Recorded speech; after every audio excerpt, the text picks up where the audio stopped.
দোলার বাঙালিয়ান রান্নাঘরে আপনাদেরকে স্বাগতম। আজ আমি ঝিনুক পিঠা নিয়ে চলে আসলাম। তাহলে দেখে নিন আমি কি কি ব্যবহার করেছি। আমি গরম জলে সামান্য পরিমাণ লবণ নিয়ে সুন্দরভাবে ফুটিয়ে নিলাম। নিয়ে আমি ময়দাটা ঢেলে নিলাম, সুন্দরভাবে সিদ্ধ করে নেব। এই তো সিদ্ধ হয়েই গেছে। এখন আমি 5 মিনিটের জন্য ঢাকনা দিয়ে এদিকে ডিমটা ফাটিয়ে নেব। ডিমটা ভালোভাবে গুলিয়েও নিলাম, যে গোলানো হয়ে যাচ্ছে। এদিকে আমি 5 মিনিট পরে সিদ্ধ করা আদা নিয়ে চলে আসলাম, ঢেলে নিচ্ছি। এরপর আমি সুন্দরভাবে মাখাবো। আমি ওই ফাটানো ডিমটা ঢেলে নিলাম, নিয়ে মাখাতে থাকবো।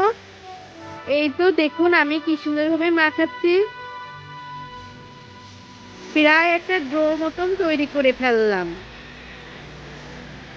এই যে আমার ডো তৈরি হয়ে গেছে, দেখুন তো কত সুন্দর হয়েছে। মাখানো শেষে 5 মিনিট আমি ঢাকনা দিয়ে ঢেকে দেব। আবার 5 মিনিট পর চলে আসলাম, এসে আমি ভালোভাবে লিচি আকারে কেটে নেব।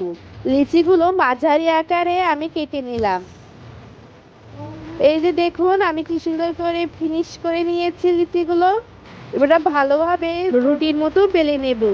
এই যে দেখুন ঝিনুকটা আমি এখন ব্যবহার করব। এই ঝিনুক দিয়ে আমি আজকে ঝিনুক পিঠা বানাবো।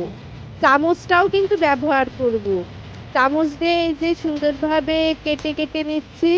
জানেন তো ওই ঝিনুকটা কিন্তু আমার, আমি ছোটবেলায় ওই ঝিনুক দিয়ে খেয়েছি। এখন আমি এই ঝিনুক দিয়ে ঝিনুক পিঠা বানাবো। দেখুন তো কত সুন্দর হচ্ছে। আপনাদের বাসায় যদি ঝিনুক থেকে থাকে তাহলে কিন্তু অবশ্যই চেষ্টা করে দেখতে পারেন। আর এই যে হয়ে গেল ঝিনুক পিঠা। দেখতেই তো পাচ্ছেন আমি কিভাবে বানাচ্ছি। যদি ভালো লেগে থাকে তাহলে কিন্তু অবশ্যই আমার কমেন্ট বক্সে জানাবেন। আমি নানান রকমের রূপ দিচ্ছি এই ঝিনুক পিঠার। এই তো হয়ে গেল আমার ঝিনুক পিঠা। এখন এগুলো ভাজবো। তাহলে চলুন আমি ভাজি। এই যে পরিমাণ মতন ডুবন্ত তেল নিয়ে নিলাম, নিয়ে পিঠাগুলো তেলে ছেড়ে দিলাম। সুন্দরভাবে ভাজতে হবে।